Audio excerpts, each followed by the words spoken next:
విజయవాడలో ఎన్నికల ప్రచారంలో ఉన్న సీఎం జగన్ పై దాడి ఘటన సంచలనంగా మారింది.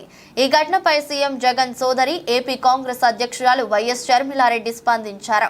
జగన్ పై దాడిని ఆమె ఖండించారు.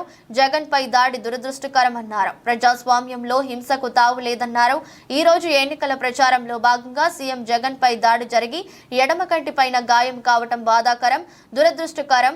ఇది ప్రమాదవశాత్తు అయిందని అనుకుంటున్నాం. అలా కాకుండా ఇది ఎవరైనా కావాలని చేసి ఉంటే ప్రతి ఒక్కరూ ఖచ్చితంగా ఖండించాల్సిందే.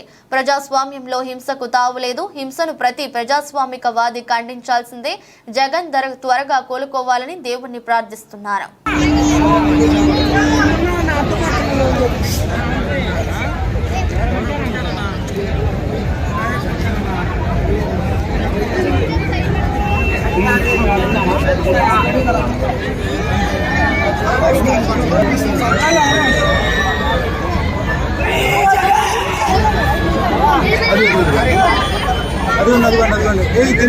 వాసన